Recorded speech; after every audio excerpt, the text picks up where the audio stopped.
Pour le grand écran, pour voir tous les films et pour rêver ensemble, on a tous une bonne raison d'aller au cinéma. T'es prêt?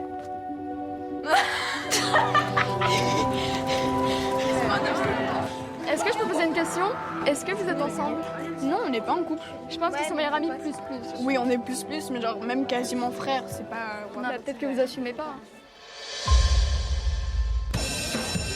Voici votre nouveau professeur de mathématiques, Madame Thévenot. Bonjour. Prépare-toi, parce que les élèves en maths, ici, c'est pas des flèches. Je vous présente Kevin, c'est les rigolos, genre, mais c'est un vieux mec. Qu'est-ce qu'elle a, Nabila? Vous passez déjà votre temps là, à vous noter sur les réseaux sociaux. Si votre priorité, c'est la bonne note, je mets 18 de moyenne à tout le monde ce trimestre. Ça veut dire que même moi, j'ai 18. Moi. Ouais. What is it you like to talk about? Hi, patient. Hi. I know you're nervous. I just want to have a chat. I'm seeing something no one else can see except for me. It's smiling at me. Oh my God!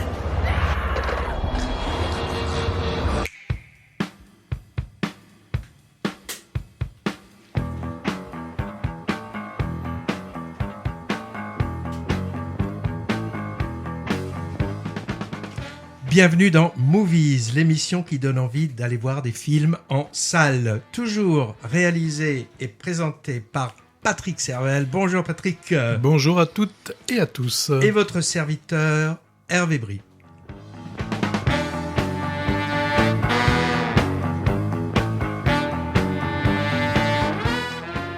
Au menu du jour, des films dont vous avez entendu en intro quelques extraits de bande-annonce.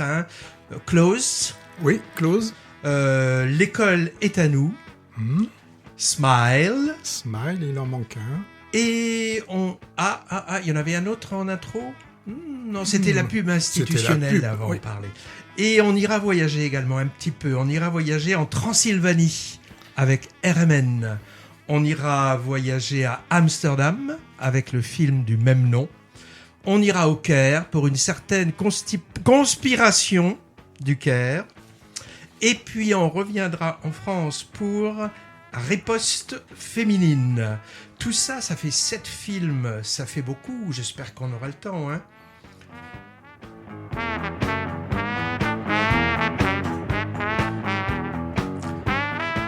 Et nos rubriques habituelles, deuxième couche est dans le viseur. Au cas où il y aurait des auditeurs qui ne savent pas ce que c'est, ils découvriront. On fera également un petit point sur les festivals de cinéma de la région. Justement, Patrick, le début, le commentaire de l'extrait, c'était une pub que tu as entendue au cinéma ? Alors, c'est une pub que l'on entend actuellement au cinéma, que l'on retrouve aussi sur des sites comme Allociné. C'est une pub institutionnelle, donc pour rebooster un petit peu les entrées en salle. Alors, de ce que l'on sait, le mois d'octobre, finalement, n'a pas été si mauvais que ça par rapport au mois de septembre qui lui avait été assez catastrophique. Donc bel optimisme. Oui, mais alors il y a cette pub là, mais tu as remarqué, on en a parlé, il y a des anti-pubs, c'est-à-dire que Amazon fait sa pub dans les salles de cinéma. Oui, ça aussi, ça nous a étonné, c'est-à-dire que vraiment là, ça ressemble au cheval de Troie, puisque on a de la publicité dans les salles de cinéma, pour Amazon. Bon. Donc un alors, peu étonnant. Parlons un petit peu un mot du festival du film de Sarlat. Donc il va avoir lieu à qui est en ce moment, qui a commencé. Oui, il a lieu où ? Il a lieu à Sarlat. Parmi les 160, parmi les 160 films festivals annuels de cinéma en France, celui de Sarlat, on va dire qu'il est de renommée au moins nationale, voire internationale. Là, c'est la 31e édition, donc du 8 au 12 novembre, donc en ce moment, et Movies, il part demain à l'aube. Tes valises sont prêtes, Patrick ? Presque. Bon, alors ce festival est en direction de tous les publics, mais sans genre filmique particulier. Et il est axé sur la jeunesse, c'est-à-dire nous, Patrick, tant du point de vue de la programmation que du public, puisqu'une partie de la sélection, en fait, s'adresse aux élèves de lycée qui sont en option cinéma partout en France. Donc, il y a beaucoup d'activités qui leur sont dédiées. Et nous, on se faufilera là-dedans, incognito. Il faudra que tu mettes peut-être une perruque quand même, Patrick. Alors, dans les 6 salles de cinéma art et essai de la ville. Il s'appelle le Rex. Le Rex. Original. Et puis au centre culturel municipal également, il y a plus d'une centaine de projections de films accompagnés par leur équipe. Il y a une compétition et les prix décernés, il y en a qui s'appelle la Salamandre d'or. J'ai appris que la salamandre, c'est en fait le symbole de la ville. Au menu, donc sélection de longs métrages français en compétition.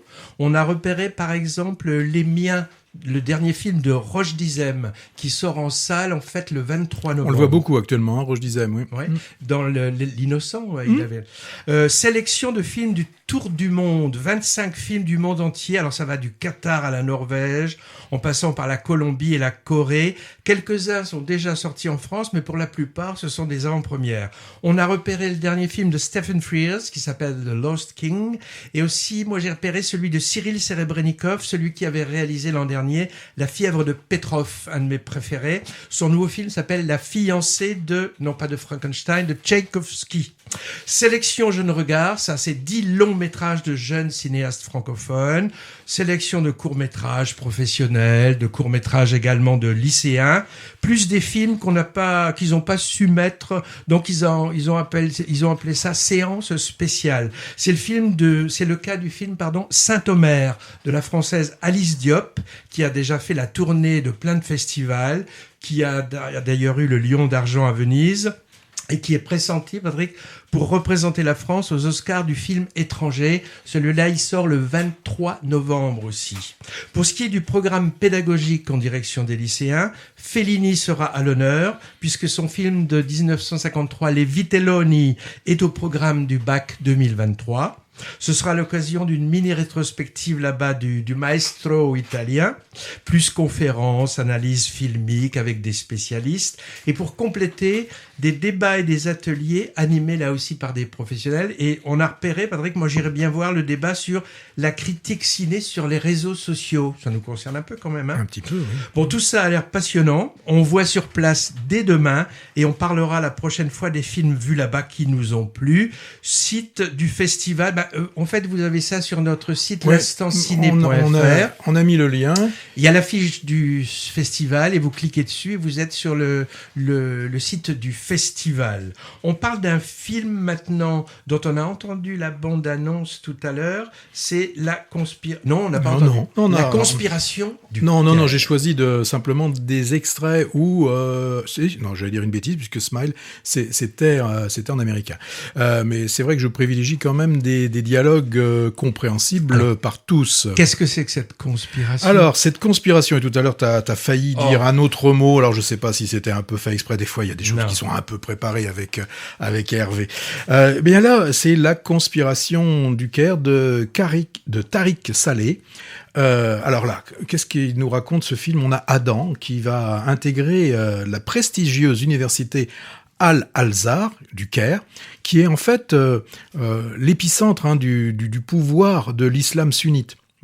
Et là, qu'est-ce qu'il va se passer ? Eh bien, c'est que la disparition du grand imam, donc qui est à la tête de l'institution, qui meurt soudainement, mais tout à fait classiquement. Il y a rien pour le moment, il n'y a pas de conspiration. Il meurt, j'allais dire, naturellement. Et donc là, le Adam va se retrouver au milieu d'une lutte de pouvoir entre les élites religieuses et puis bien évidemment le côté politique du pays. Alors, le film d'ailleurs, j'ai vu pour la version internationale, le titre c'est Boy from Heaven, donc c'est le garçon qui vient du paradis, Heaven. Alors c'est un film, aussi étonnant que ça puisse paraître, qui est franco-suédois-finlandais. Avec un réalisateur donc d'origine égyptienne. Alors, quand on lit ce que nous dit le réalisateur, il dit que c'est en ayant lu Le Nom de la Rose que lui est venue un peu cette idée d'un thriller, et là qui ne soit pas médiéval, mais qui se passe bien de nos jours, mais non pas dans un contexte de chrétienté, mais dans un contexte musulman. Alors, pour savoir, l'université qui existe vraiment, l'université Al-Azhar, j'ai regardé, j'ai cherché, c'est quasiment 300 000, j'ai regardé plusieurs fois, c'est 300 000 étudiants avec 3 000 professeurs. Donc c'est vraiment l'université. Et donc à la tête de cette université, comme je l'ai peut-être dit tout à l'heure, il y a le grand imam qui dirige et qu'on pourrait peut-être un peu comparer par rapport à l'aura qu'il a, quasiment à un pape pour les catholiques. Donc là, dès lors qu'il va s'agir de lui trouver un remplaçant, on imagine bien que le gouvernement, derrière tout ça, va tout faire pour que, en disant de façon un peu édulcorée, que le successeur partage les idées du pouvoir. Donc il faut qu'il soit gouvernementalement compatible. Alors, il y a là, je dirais un petit peu comme ce qu'on a pu voir dans des séries françaises genre Baron Noir ou Bureau des légendes. Là, on va assister en fait à toutes les différentes combines, conspirations, chantages, violences qui sont mises en œuvre pour arriver à leur fin. Donc, c'est un procédé un peu classique. Tout à l'heure, j'ai parlé de Cheval de Troie. Là aussi, on a ce jeune Adam qui va être introduit dans ceux qui veulent fomenter qui voudraient, eux, mettre en place un imam qui ne correspond pas aux attentes du pouvoir. Et on va voir dans ce film, qui est quand même, avant tout, pour moi, un thriller. Alors, le film n'a pas pu être tourné en Égypte, d'ailleurs, bien qu'il ait la double nationalité et à moitié donc égyptien, depuis le tournage, même le tout à fait début tournage du Caire confidentiel, il est interdit de pays et il ne peut pas aller là-bas. Oui, le Caire confidentiel, c'est son film précédent. Oui, c'est le film précédent qui était également un thriller essentiellement sur l'État corrompu et c'est ça égyptien. Ça n'a pas plu du tout. Mais celui-là doit pas beaucoup plaire non plus. Celui-là, ça m'étonnerait que ce film sorte en Égypte. D'ailleurs, donc, il fallait bien tourner quand même dans un pays avec des mosquées, voilà, qui ressemblent. Et où est-ce qu'on peut en trouver des grandes mosquées ?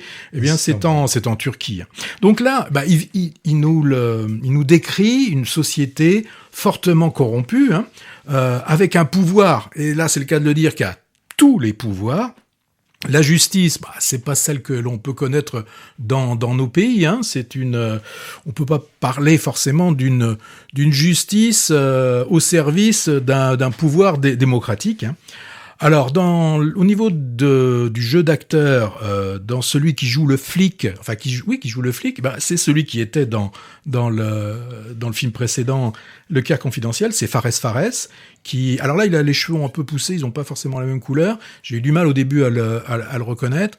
Il est très très bien dans le film. Il y a des moments où il explique au jeune Adam comment se passent les choses. Je vais pas vous les dire, mais ce qui montre qu'à un moment, finalement, tout le monde est plus ou moins manipulé. Ce que l'on peut penser à un moment donné comme étant un choix personnel ou un choix qui est fait sur nous par rapport à nos compétences, et on se rend compte que c'est pas forcément les compétences que l'on a qui intéressent les gens, c'est peut-être plus le côté où on va être un peu ouvert à tout. Alors c'est vrai que le héros, donc un jeune et humble pêcheur, il se montre vraiment au début complètement crédule. Il apprend vite. Mais c'est ce que j'allais dire, il se montre quand même à un moment donné beaucoup plus rusé, il a vraiment compris. Et on pouvait le prendre pour une marionnette, mais le film nous montrera qu'il n'en est pas. Donc, bien sûr, en arrière-plan, il y a bien cette critique du pouvoir égyptien, mais il faut y aller pour aller voir un thriller. Je veux dire, c'est un vrai polar, quoi. Oui, mais moi, après y avoir réfléchi, je me demandais, est-ce qu'il y a des femmes dans le film ? Il y en a 2, on les voit à 3 minutes et elles sont toutes les 2 victimes. Donc c'est vraiment un film qui, à l'image sans doute, moi je connais pas, mais à la société égyptienne, très très machiste en fait.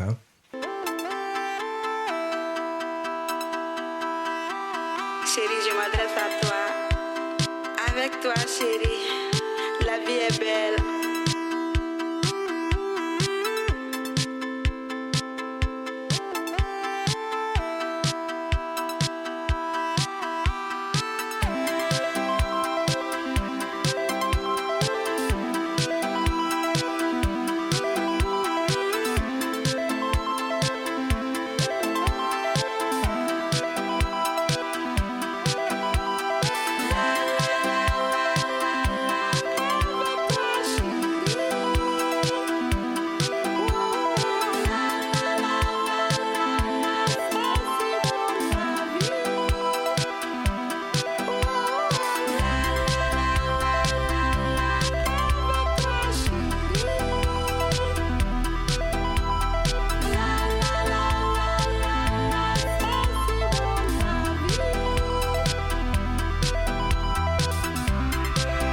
Chérie, je te fais un gros bisou.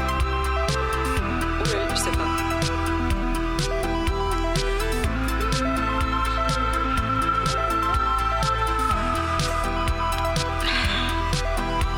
Chérie, je te fais un gros bisou. Je t'embrasse fort. Je te fais un gros bisou. Je t'embrasse fort.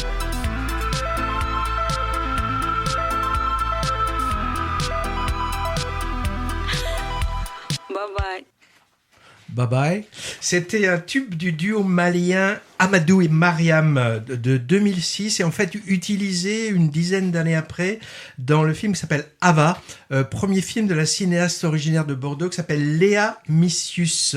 Elle a réalisé récemment Les 5 Diables avec Adèle Exarchopoulos dont on a dit beaucoup de bien ici. Tiens, à noter un truc rigolo, Patrick, ce film-là, Ava, présenté à Cannes, avait eu la Palme Dog. C'est-à-dire le chien du film qui s'appelait Ludo, il avait eu la palme. Chaque année, il y a la Palme Dog. Hein. On discute cinéma maintenant ? Oui, alors le titre est un petit peu étonnant parce que, si j'ai bien compris, il s'agit quand même d'un film plutôt d'épouvante, d'horreur, les films que je déteste. Bah oui, ça s'appelle Smile, film américain, horrifique, à petit budget, et qui est un carton surprise aux États-Unis. Je lisais, il y a un phénomène assez rare, il a eu plus de spectateurs, par exemple, en deuxième semaine qu'en première, et qui marche aussi pas mal par chez nous, mais ignoré des médias, c'est-à-dire que c'est un succès un peu à bas bruit. On en parle assez peu dans la presse française. Alors j'ai cherché les chiffres, hein. En 5e semaine en France, il est sorti depuis 5 semaines, il a dépassé le 1 million de spectateurs. Ah oui, étonnant. Ah oui. C'est-à-dire 2 fois plus, par exemple, que Louis Garrel et l'Innocent, et presque autant que notre Simone nationale. Alors, c'est un premier long métrage d'un jeune réalisateur qui s'appelle Parker Finn. Alors, ce genre de production, hein, c'est moi qui m'y colle en général, parce que mon collègue est trop petite nature pour aller voir ça. Donc, je me suis dévoué, et je vais en dire quelques mots. Smile, donc ça veut dire sourire, et le sourire ici est plutôt grimaçant, c'est plutôt un genre de rictus. Hein.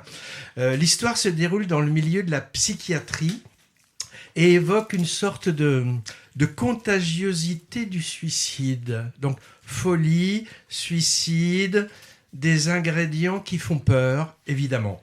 Le début est plutôt choc, hein, c'est les premières minutes pour se mettre dans l'ambiance. Une psychiatre en consultation, elle voit une de ses patientes se trancher la gorge, tout en lui souriant étrangement. Alors, vous voilà prévenu. Pour la suite, j'en dis pas plus, mais notre psy va être aux premières loges pour mener l'enquête. Très, très bonne actrice d'ailleurs, moi je la connaissais pas, elle s'appelle Sosie Bacon. Alors ce qui est intéressant quand même dans ce film et flippant en même temps, c'est qu'il n'y a pas de second degré ici, hein, comme c'est parfois le cas dans les films d'horreur où l'humour un peu potache désamorce la violence des images, comme dans les Scream ou d'autres films comme ça. Ici, pas de clin d'œil humoristique, pas de traces d'ironie et pas non plus tellement d'explications vaseuses sur les événements racontés. Et tout ça, ça rend l'ensemble assez dérangeant quand même. Autre chose qui m'a un peu dérangé, à part le film lui-même, c'est que j'ai vu dans la salle, parmi le public, des enfants que j'ai trouvé bien jeunes pour ce genre de spectacle. On va dire 12-14 ans à vue de nez. Et ils n'étaient pas accompagnés. Alors j'ai eu envie à un moment d'aller discuter avec eux de ce qu'on avait vu, mais j'ai pas tellement osé. Je me suis dit, un inconnu qui vous aborde au ciné après un film d'horreur, ça peut être peut-être un petit peu flippant pour les enfants, donc je l'ai pas fait. Mais j'ai croisé après un responsable du cinéma, c'était à l'UGC à Bordeaux, et je lui ai fait part de mon interrogation. Alors il m'a dit qu'à partir du moment où les enfants avaient justifié leur âge, le film est interdit aux moins de 12 ans, ils ne pouvaient rien faire. Bon, je sais que si j'avais un enfant qui manifestait l'envie d'avoir ça, d'abord je m'interrogerais, et puis j'essaierais peut-être d'y aller avec lui pour débriefer, enfin je sais pas. Je sais que ce cinéma qui fait peur, il est très prisé des ados. C'est pratiquement le public qui va voir ça, et il y a sans doute pas mal d'études sociologiques là-dessus. Mais là, moi, ceux-là, je les trouvais jeunes. Donc, si vous aimez vous faire peur dans une salle obscure, sans second degré, Smile est conseillé. Mais si vous pensez ne pas tenir le coup, vu le sujet et les scènes plutôt graphiques, alors évitez, on va dire. Oui, par contre, on peut aller voir un film qui s'appelle Close, un film de Lucas Dont. Et là, tu parlais de l'enfance, l'adolescence. Eh bien, ce film nous montre que c'est pas forcément facile, ce passage de l'enfance à l'adolescence. Là, on a Léo, Rémi, qui ont 13 ans, ils sont des amis inséparables. Ils passent leur journée de vacances ensemble, ils jouent ensemble, font du vélo ensemble, ils mangent ensemble, ils rient ensemble, ils dorment ensemble. D'ailleurs, pour la mère d'un des enfants, la mère de Rémi, elle dit ce sont mes deux fils, quasiment des jumeaux. Alors arrive la rentrée scolaire, ils sont dans la même classe et au moment du repas de midi, vous savez, des petits groupes se forment ou au moment de la récréation dans la cour, et là, certains, ayant vu quand même que les deux amis sont vraiment très proches l'un de l'autre, une question qui est posée comme ça, qui est lancée. Êtes-vous en couple ? Non, peut-être que vous n'arrivez pas à assumer. Et là, cette question, sans que clairement soit verbalisée, en fait, une question derrière tout ça, est-ce qu'il y aurait une homosexualité refoulée entre vous ? Va déclencher chez les deux jeunes adolescents finalement des questions qu'ils ne se posaient pas jusqu'à présent. En tout cas, le film ne nous montrait pas ce genre d'interrogation chez les deux enfants. Pour eux, leur amitié était évidente. À aucun moment, ils ne pensaient, ils ne montraient autre chose. Alors, ce questionnement va être très brutal et fortement déstabilisant pour les deux. Et chacun d'entre eux va avoir une réaction différente. Pour l'un, Rémi, celui qui est... Parce qu'il y a un brun et un blond, donc Rémi, le brun, lui, finalement, il va intérioriser tout ça, il n'en parlera pas. Il ne parlera pas de tout ça.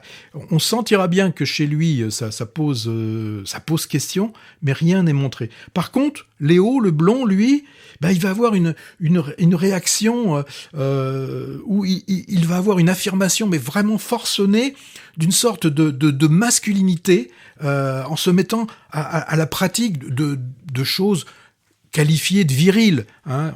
Donc du football où il y a du contact, il va se mettre au hockey sur glace. Et là, s'il y a bien un sport où il y a du contact physique, c'est bien le hockey sur glace. Alors, c'est un film que nous propose Lucas Dont. On se souvient certainement du film précédent qui était Girl. Ouais, Girl, c'est singulier, je crois, Girl, oui. Qui montrait là aussi les difficultés d'un jeune par rapport au genre. Donc, et c'était aussi un très joli film. Donc, on voit bien que Lucas Dont est fortement intéressé par ce qui se passe dans ce moment de l'enfance à l'adolescence. Alors il le dit, il y a forcément, quand on raconte tout ça, il y a forcément des éléments que l'on a pu vivre, et forcément il y a eu certainement chez le réalisateur ce genre aussi d'interrogation. Donc là, on voit bien que les enfants sont dans ce moment charnière, et moi j'ai pensé à ce qu'on appelle le syndrome du Bernard l'ermite. Là, vous savez, c'est se référer au crustacé qui, à un moment donné, quand il a sa coquille qui est devenue trop petite, et que lui, grandissant, doit en trouver une autre, et ben se trouve à un moment donné fragile, très vulnérable, puisqu'il n'est protégé par rien. Et bien là, ces enfants, à ce moment-là, ils sont dans cette période.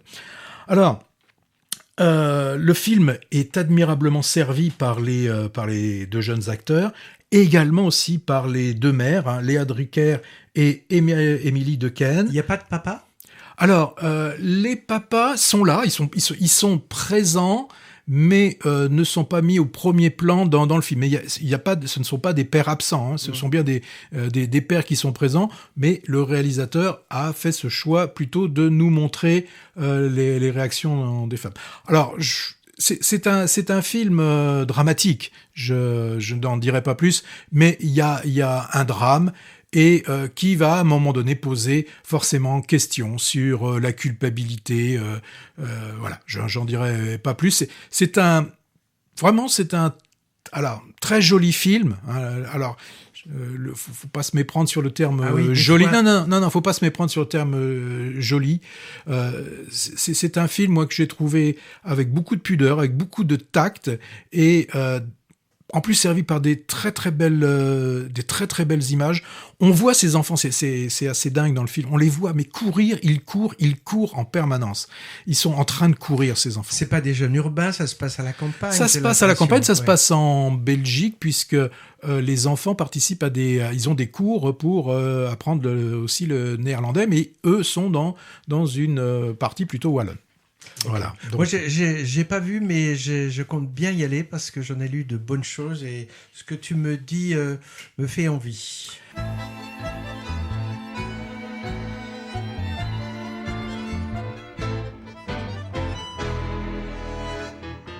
Moi je suis tango, j'en fais toujours un peu trop. Moi je suis tango, je ne connais des rimes en eau. Moi je suis tango, j'ai cette musique dans la peau. Moi je suis tango, elle me glace jusqu'aux os. Moi je suis tango, je l'étais dans mon berceau. Moi je suis tango, je le serai jusqu'au tombeau. Moi je suis tango, toutes les femmes sont des roseaux. Moi je suis tango, que je plie dans un sanglot. Moi je suis tango, j'en fais toujours un peu trop. Moi je suis tango, je ne connais des rimes en eau. Moi je suis tango, j'ai cette musique dans la peau.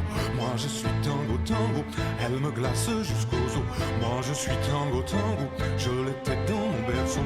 Moi je suis tango, je le serai jusqu'au tombeau. Moi je suis tango, toutes les femmes sont des roseaux. Moi je suis tango, que je plie dans un sanglot. J'aime dire je vous aime,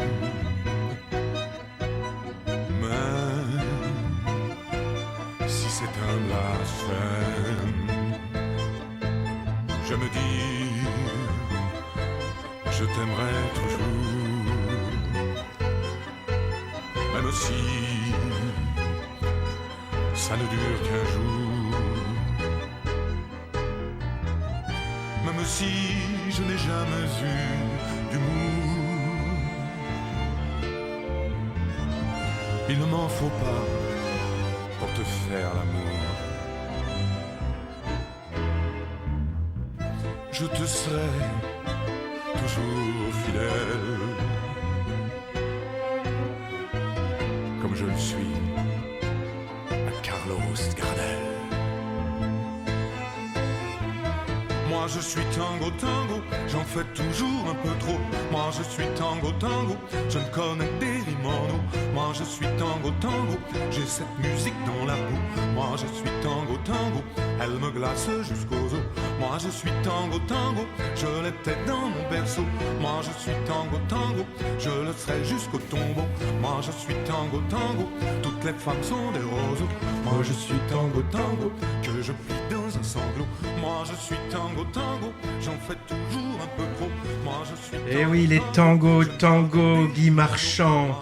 Guy Marchand, acteur de télé et de cinéma. Et j'ai vu sa filmographie. Il a tourné avec la plupart des grands réalisateurs français. Blier, Truffaut, Tavernier, Corneau, Costa Gavras, Christophe Honoré récemment. Et le film de Trintignant. Moi, je me souviens de lui dans le Coup de torchon. Ouais, Le maître nageur de Trintignant.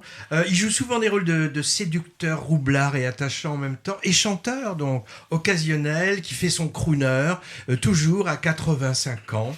La chanson originale qu'on vient d'écouter s'appelle Libertango. Elle est composée par l'accordéoniste argentin Astor Piazzolla, qui accompagnait la Guy Marchand. Et cette chanson avait même été reprise dans les années 80 par Grace Jones et avait fait un grand succès. On parle maintenant d'un documentaire. Il y a beaucoup de documentaires qui sortent de grande qualité de plus en plus, je trouve, dans les salles de cinéma. Celui-là, c'est Riposte féministe. Excellent donc documentaire qui sort dans les salles aujourd'hui, je crois. Vu il y a quelque temps à l'Unipop, du stage de Pessac. Si on avait le temps, on redirait ce que c'est que l'Unipop, mais là, on le redira une autre fois. Alors, ce long métrage était présenté par les auteurs, un duo masculin-féminin, Marie Pernès et Simon Depardon. De nouveau, un fils en l'occurrence de Raymond Depardon, grand photoreporter et cinéaste. Le film donne la parole donc à des groupes de femmes, globalement plutôt jeunes, qui dénoncent les violences sexistes et les harcèlements de rue. On les voit et on les entend parler entre elles, pas du tout sur le mode interview, entrecoupé de commentaires explicatifs, mais on est plutôt en immersion avec elles lors de leurs réunions préparatoires, dans les cafés, dans la rue, dans les parcs, dans les manifs également, et la caméra les suit également dans leur commando nocturne de collage de feuilles A4. Tout le monde a sans doute vu ça sur les murs de sa ville, Ces messages avec des lettres au feutre ou à la peinture noire sur des feuilles blanches qui portent soit des noms de femmes victimes de féminicide, soit des sentences, des phrases parfois drôles qui dénoncent le machisme. Les deux réalisateurs nous ont appris qu'il existe environ 200 groupes de ces jeunes colleuses et Marie Pernès et Simon Depardon ont sélectionné une dizaine de groupes partout en France et les deux nous ont dit que le film avait nécessité des mois et des mois de repérage et d'observation avant de sortir les caméras. Ces jeunes femmes sont courageuses, elles sont émouvantes, elles n'ont pas froid aux yeux et leur discours est vraiment, je trouve, passionnant. On peut appeler ça un film militant, mais le cinéma n'est pas oublié pour autant. On oublie la présence des caméras, ça c'est vrai, et c'est une des grandes forces du film, mais le format, les plans, les cadrages, les éclairages, tout ça est extrêmement travaillé au service du sujet. C'est du cinéma qui gagne à être vu en salle et ils nous ont bien dit tous les deux que le film avait été conçu comme ça. Voilà. Alors avec une autre problématique, mais dans un esprit, dans le même esprit que Riposte féministe, va aussi sortir un autre documentaire aussi bientôt passionnant sur des femmes qui ont été enfermées dans les centres de rééducation. Mauvaise fille. Du Bon Pasteur. Voilà, le film s'appelle Mauvaise fille et il donne la parole à ces femmes maintenant âgées qui évoquent leur traumatisme, le traumatisme qu'elles ont subi. On l'avait vu à la soirée de présentation du Festival du film d'histoire de Pessac dont tu vas nous parler tout à l'heure. Oui, je vous en reparlerai tout à l'heure. Donc on vous conseille beaucoup le documentaire Riposte féministe sur ces call girls impressionnantes de détermination pour se réapproprier l'espace public. Alors c'est pas moi qui ai inventé cette blague, call girls, c'était dans le dernier d'Elépine et Kerven qui s'appelait En même temps et on avait aussi un commando de colleuses mais elle connaît les bons hommes entre eux. Donc un mot sur Riposte féministe Non, je suis tout à fait, je partage ta vision du film et j'insisterai vraiment sur le fait que c'est vraiment une œuvre de cinéma filmée comme il se doit avec un superbe scope et un jeu sur les profondeurs de champ qui sont très très intéressants. On va en Roumanie maintenant ? Oui, alors là on va avec Christian Mongiu qui est d'origine roumaine, qui est né en 68 en Roumanie. Alors c'est un habitué de notre festival de Cannes. J'ai regardé, il y a 1, 2, 3, 4, au moins c'est son 5e film. On se souvient certainement qu'en 2007, il avait eu la Palme pour un film qui s'appelait 4 mois, 3 semaines et 2 jours.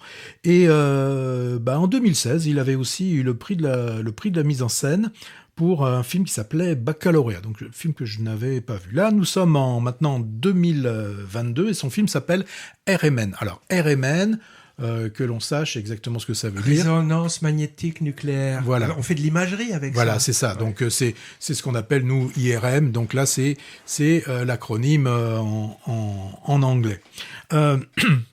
Là, on est quelques jours avant Noël. On a Mathias qui est de retour dans son village natal. Il revient donc d'Allemagne et dans son village natal, c'est un village de la Transylvanie. Donc un village vraiment multi-ethnique. Alors il a quitté son emploi en Allemagne d'une façon un peu brutale parce qu'il a été traité là-bas à un moment donné, son patron l'a traité de gitan. Alors gitan, c'est le terme que nous on va utiliser comme Rome et tout ça, c'est puisqu'il s'agit véritablement d'une ethnie de Roumanie. Oui. Donc là, il va revenir pour Noël. Il va retrouver sa femme et son fils, et il va aussi retrouver son père. C'est son père qui ira faire un IRM. C'est pour ça qu'il y a ce titre derrière tout ça. Donc il rentre et il revient dans son village natal où la plupart des hommes sont partis pour des raisons financières, travailler en dehors, comme lui le faisait, Mathias. Donc beaucoup sont partis en Allemagne, si bien que de ce fait, certaines entreprises ont d'énormes difficultés pour trouver de la main-d'œuvre, surtout que c'est de la main-d'œuvre qu'ils payent au tarif minimum, et donc ils sont obligés de faire appel à de la main-d'œuvre étrangère. Et c'est là que vont venir les problèmes, puisque là, dans cette petite communauté, quelque part, la paix est troublée, et puis on va sentir finalement toutes les angoisses qui vont remonter, les frustrations, les conflits, tout va refaire surface, ce qui brise une sorte de semblant de paix dans cette communauté. Alors, la Transylvanie, je sais pas si on la connaît souvent au travers de films.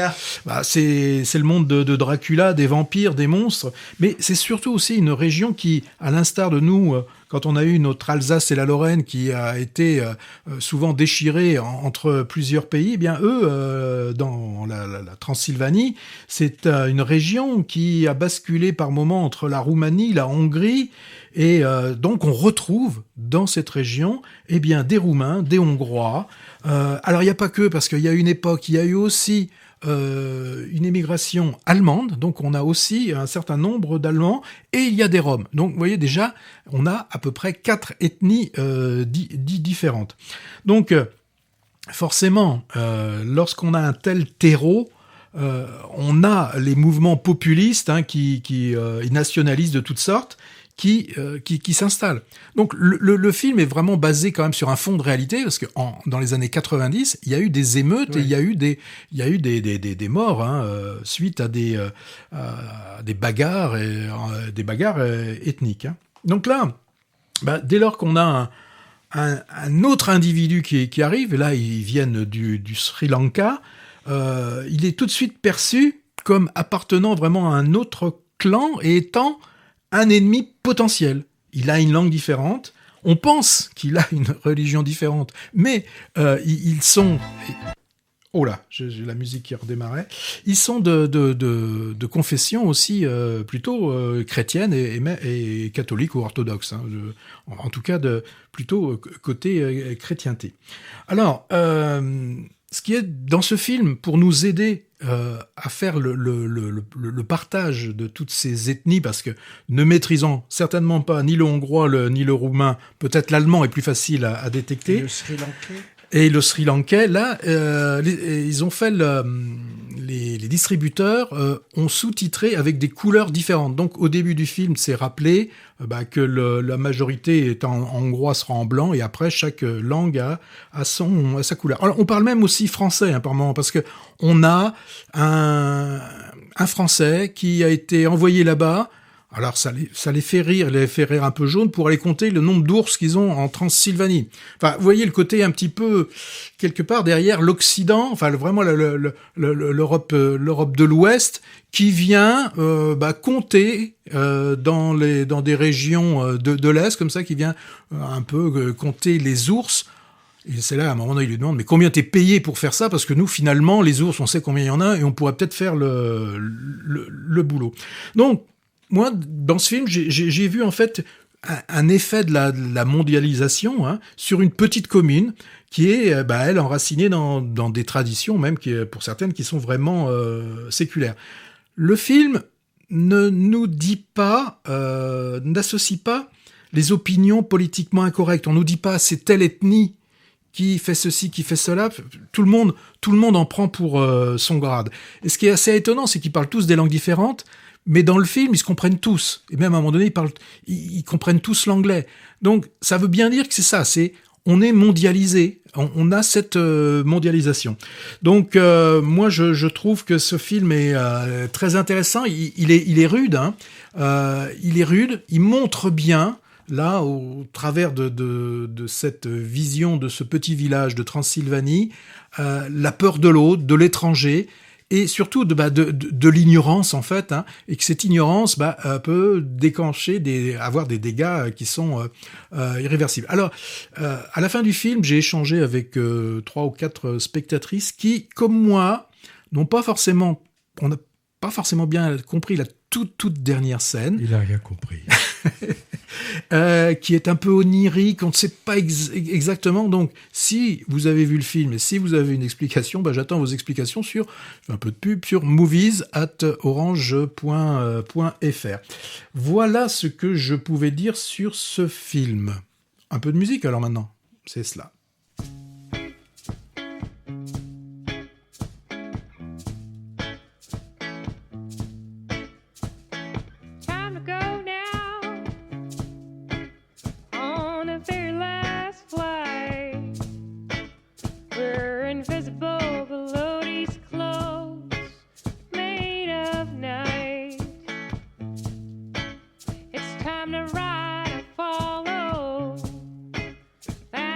Yeah.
And if the devil set me free, long live the devil. Et si le diable me libère, alors vive le diable.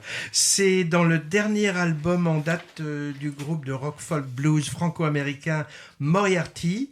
On avait déjà passé leur tube qui s'appelait Jimmy, je crois. Et pourquoi on a mis ça dans Movies ? Puisque 5 morceaux. Tu vas nous le dire. Au cinéma, ben voilà. Eh bien, au chant de ce morceau, c'est Rosemary Stanley, l'une des plus belles voix, je trouve, de country blues actuelle. Elle mène une carrière solo maintenant et surtout, elle se lance aussi comme actrice. Vous la verrez bientôt sur les écrans dans Annie Colère, film sur les mouvements féministes des années 60 aux côtés de Laure Calamy. Moi, j'adore cette Rosemary Stanley. Et je crois que tu l'as vu aussi, on en parlera sans doute bientôt, de Annie Colère. Donc maintenant, on part à Amsterdam. Enfin, je dis Amsterdam. On part en fait à New York. Le film s'appelle Amsterdam. C'est de l'américain David O. Russell. Il est connu entre autres pour Les Rois du désert. J'avais vu ça en 99. C'était avec Clooney. Et puis Happiness Therapy avec Bradley Cooper. Film qui avait eu l'Oscar en 2013. Son dernier film, Amsterdam, donc, c'est un drôle d'objet cinématographique. Moi, j'ai eu du mal à me faire une opinion parce qu'il y a des qualités, il y a des défauts. J'en parle quand même car c'est intéressant et moi, j'ai appris des choses. Alors, on est dans les années 30 à New York, 33, je crois. On suit un trio d'amis qui se sont connus sur les champs de bataille en France en 1918. Ou 17, il y a des flashbacks sur l'époque pendant la boucherie de la bataille de l'Argonne en particulier. Alors ces trois-là, c'est un médecin qui s'occupe d'une association de vétérans spécialisée dans la reconstruction chirurgicale des gueules cassées de 14-18 et il est blessé lui-même. Ce personnage est joué par l'acteur caméléon Christian Bale. Son meilleur copain, ils étaient dans le même bataillon à la guerre, c'est un avocat, Black. Et le troisième larron, c'est une femme issue d'une riche famille new-yorkaise qui était infirmière sur le front. Alors il va leur arriver des aventures et ils devront tâcher d'empêcher un complot politique. C'est une production vraiment ambitieuse, avec des moyens à la hauteur, casting, décor, photographie, costumes, tout ça est vraiment très luxueux. Et le film superpose plusieurs registres. C'est une comédie à certains moments, c'est un film noir, film d'espionnage, film historique, film politique, film sur l'amitié également. Et c'est peut-être cette hésitation entre plusieurs registres filmiques qui désoriente un peu. Alors un autre défaut, on était d'accord là-dessus Patrick, c'est trop long et c'est trop bavard. Énormément de dialogues destinés à expliciter un scénario finalement assez complexe, et ça c'est quand même maladroit. En version originale, on passe beaucoup de temps quand même à lire les sous-titres. Moi, c'est l'aspect historique que j'ai trouvé instructif, avec d'ailleurs des reconstitutions assez théâtralisées, mais quand même impressionnantes et très bien filmées des différentes époques du film. On y voit par exemple la participation de soldats américains à la fin de la guerre 14, mais sous uniforme français. J'ai trouvé ça intéressant. On y apprend aussi, si on ne le savait pas, et c'était mon cas, la tentative de coup de la part d'industriels et de financiers pour mettre en place en 1933 un président américain favorable à Mussolini et Hitler. Alors il y a un document même d'archives qui nous confirme d'ailleurs à la fin que l'histoire du film repose sur du vrai. Mais je me suis renseigné après, c'est encore controversé par les historiens cette histoire. Alors Amsterdam, c'est un film d'acteurs au jeu assez théâtral eux aussi. Outre Christian Bale, on y trouve Rami Malek, c'était notre Freddie Mercury de Bohemian Rhapsody et le méchant du dernier James Bond. On y trouve Anya Taylor-Joy, au curieux physique, découverte dans The Queen Gambit, au prodige des échecs. En français, c'était le jeu de la dame. Il y a la chanteuse Taylor Swift, il y a l'humoriste Chris Rock et tout un tas d'autres encore. Et apparition en plutôt bonne forme de Robert De Niro. Et il se caricature pas dans ce film-là comme dans des films récents où on a pu le voir. Pour donner envie d'aller voir Amsterdam et de vous forger votre propre opinion, on peut signaler quand même une certaine filiation avec le cinéma des frères Cohen. Du cinéma donc façon Cohen, donc plutôt virtuose, mais je dirais un peu boursouflé quand même. Du coup, je ne sais pas si je le vends si bien que ça en disant ça. Si, tu le vends bien. Alors pourquoi Amsterdam d'ailleurs ? Car après la guerre, les trois héros du film ont passé quelques années là-bas avant de rentrer aux États-Unis. Voilà, c'était pour Amsterdam. Un mot ? Je vais dans le même sens que toi. Ouais, on c'est sait que pas trop, moi, je sais pas ce qu'il voulait nous dire. Donc, on pense forcément à du Cohen, mais au moins les Cohen, dans leur délire, ils vont vraiment jusqu'au bout. Alors que là, le film hésite. Il hésite, et puis on sent bien qu'il l'alibi historique, ils s'en fichent un petit peu. Ça leur permet d'avoir un scénario tout fait. Voilà, moi, ce film me laisse un peu sur ma faim. Il est trop long, et puis j'ai pas bien saisi ce qu'il voulait nous montrer. L'école est à moi, l'école est à toi, l'école est à nous. Ouais, l'école est à nous, là, film assez sympathique où on retrouve une jeune prof de maths, Virginie Thévenot, qui va profiter en fait d'une grève générale dans un collège pour tenter une expérience hors du commun, avec un petit groupe d'élèves, puisqu'elle va prendre le pari un peu fou en fait, puisque vous savez que quand les lycées, les collèges sont fermés, les écoles doivent recevoir les élèves, mais bien évidemment pendant ce temps-là, vu que tout le monde ne vient pas, ils vont pas faire les programmes classiques. Et donc là, la petite révolution qu'il leur proposait, c'est le côté utopique qu'on a peut-être forcément rêvé quand on était sur les bancs de l'école, pouvoir faire tout ce que l'on veut. Alors, moi je te dis qu'au-delà quelque chose qui pourrait ressembler à une farce potache, on n'est pas dans l'élève du Cobu ni dans ces choses-là. Non, là il y a des vraies questions qui sont connues mais qui sont reposées. L'importance ou non de la notation, la confiance en soi, le bien-être de chacun, les compétences hors normes, c'est-à-dire quand je dis hors normes, qui ne sont pas celles du champ classique attendu, des compétences attendues dans un collège. Donc, pour tout ça, moi j'ai trouvé ça très intéressant, et en plus, le film est vraiment porté par l'actrice Sarah Succo, qui, par petites touches, va nous expliquer en fait pourquoi elle est arrivée à ce changement de rapport à l'enseignement. Dans son passé d'enseignante, il est arrivé quelque chose qui lui a fait réfléchir vraiment. C'est pas tiré d'une histoire vraie? Peut-être, je ne sais pas. Ça pourrait l'être, ça pourrait franchement l'être. Alors les ados là, ils sont assez spontanés. Ils ne sont pas non plus dans le côté justement ado-type. Moi, j'ai trouvé ça assez intéressant. Alors je vais pas dire bémol, mais petite chose j'ai trouvé, il y avait un travail qui était moins bien fait, c'était en ce qui concernait les seconds rôles qui sont tenus par des artistes, des acteurs et actrices confirmés. Par exemple, je pense à Daroussin, le proviseur, et Cécile Réboa, la conseillère d'éducation, la surgée, la surveillante générale, comme on disait.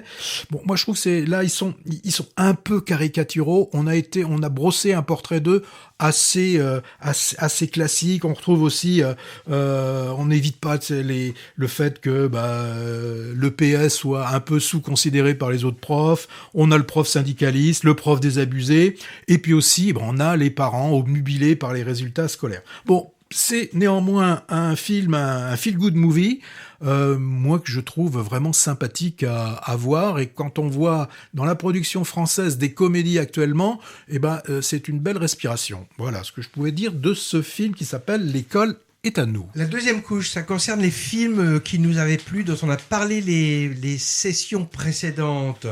Comme on est un petit peu à la bourre, on peut juste dire qu'on vous conseille de regarder sur le podcast l'instantciné.fr les critiques du Petit Nicolas, Revoir Paris, L'Innocent, Sans filtre, Reprise en main, Simone, Tori et Lokita, etc., etc.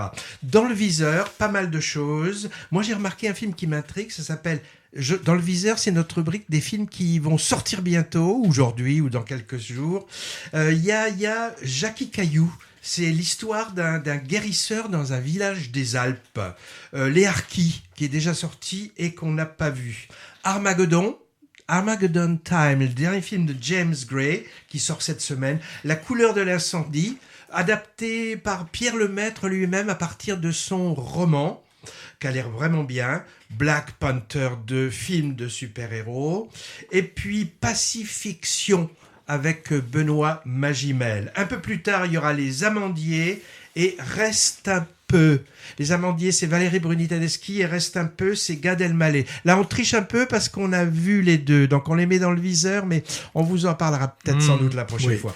On doit parler maintenant du Festival international du film d'histoire de Pessac qui commence le 14. Enfin, on souhaite vous parler du Festival international du film d'histoire de Pessac qui aura lieu du 14 au 21 novembre au cinéma Jean Eustache de Pessac. Ce sera déjà la 32e édition de ce festival qui est clairement indiqué, centré sur l'histoire et va nous proposer des films qui viennent du monde entier. Alors, le thème cette année, masculin-féminin, sous-titré Toute une histoire. Non, c'est pas du Lelouch, hein.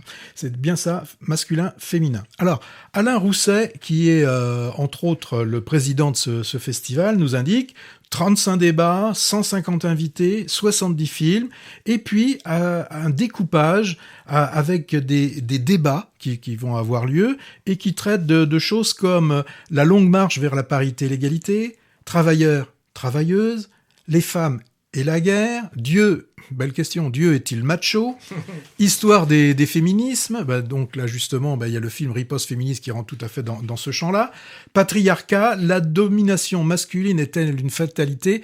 Et il y a un très beau film qui va repasser qui s'appelle Le Bel Antonio, qui traite, c'est un des rares films qui traite de l'impuissance masculine, un film donc italien avec le beau Marcello Mastroianni. Alors tout va commencer le 14 novembre, ce sera la conférence inaugurale. Ce sera présenté par Michel Perrault, qui est une historienne, professeure émérite d'histoire contemporaine à Paris Diderot, une militante féministe. C'est en fait une des grandes figures de l'histoire des femmes. Alors si je parle des films, puisqu'il y a une compétition fiction, en dehors de la partie purement axée sur le thème, il y a une compétition fiction. Alors avec des films comme, tu en as un petit peu parlé tout à l'heure, on l'a vu tous les deux, c'est Annie Colère, hein, trouvera des films aussi différents que La femme de Tchaïkovski, Nos frangins de Rachid Boucharette sur la mort tragique de Malik Oussekine. Donc là aussi, c'est un film qui se promène de festival en festival. On aura des films, alors j'ai regardé, de France, d'Autriche, Russie, Italie, Sénégal, Danemark, Islande, Roumanie, UK, Iran, Chine, Chili. Tu m'arrêtes, c'est terminé, là j'en ai pas trouvé d'autres. Donc vous voyez un beau panel, pardon. Hors compétition, il y aura She Said, donc qui est sur l'affaire Weinstein. Ouais, l'affaire l'enquête du New York Times. Ouais, le début de MeToo. Et tu l'as dit tout à l'heure, pour clore le festival, ce sera The Lost King de Stephen Frears. Il y a 70 films qui ont trait au thème que j'ai évoqué tout à l'heure. Alors, on pourra revoir des films comme 4 mois, 3 semaines et 2 jours déjà évoqués, des titres de films, alors je connais pas, La malédiction de notre fille, Mauvaise fille, on en a parlé, on verra aussi Osama, alors un film qu'on n'a pas vu depuis longtemps, Thérèse d'Esquerou, Enquête sur la sexualité de Pasolini, et aussi moi un petit... Je sais ce que tu veux dire, La kermesse héroïque. La kermesse héroïque. Celui-ci, là, vraiment... Des années 30 Oui. Alors, je ne me souviens plus. Je crois avec Françoise Rosé, c'est ça? Oui, mais il a dû être tourné... la rébellion le 39-40, il a dû être tourné pendant, déjà c'était la guerre, mais c'était le moment où on pouvait parler de films qui n'avaient rien à voir avec la guerre. Voilà ce que je pouvais dire sur le festival de... Toutes les infos, si vous cliquez sur notre site, il y a l'affiche du festival et on vous redirige vers le site. J'ai le temps de parler d'un autre festival ? Musique à l'écran. Oui, vas-y. Et brièvement, alors, on est passé à côté, ce festival, ça s'appelle Musique à l'écran, un festival de documentaires musicaux. C'est la 8e édition, c'est à Bordeaux, dans 3 endroits, Théâtre Molière, Théâtre Inox et à la Cour Mably, du 7 au 13, c'est-à-dire en ce moment aussi, et Movies ne verra pas grand-chose puisqu'on doit être à Sarlat. C'est dommage parce que c'est appétissant, il y a une 30aine de documentaires et tous les genres musicaux sont concernés, le rock, le jazz, la soul, le classique. Moi, j'ai repéré un documentaire, par exemple, sur Kate Bush, un autre sur AC/DC, sur les Sex Pistols, sur les Beatles en Inde, et un autre aussi sur le groupe King Crimson. C'est pour la soirée soirée de clôture, le truc de King Crimson, et je pense que j'irai le voir. À noter dans le jury Laurent Garnier, un des pères de la techno française, et Mishka Assayas, animateur de l'émission musicale Very Good Trip sur France Inter, et puis de connaissances dans le domaine du rock. L'affiche de Musique à l'écran est sur notre site, vous cliquez dessus, il y a le programme. On vous dit au revoir ? Oui.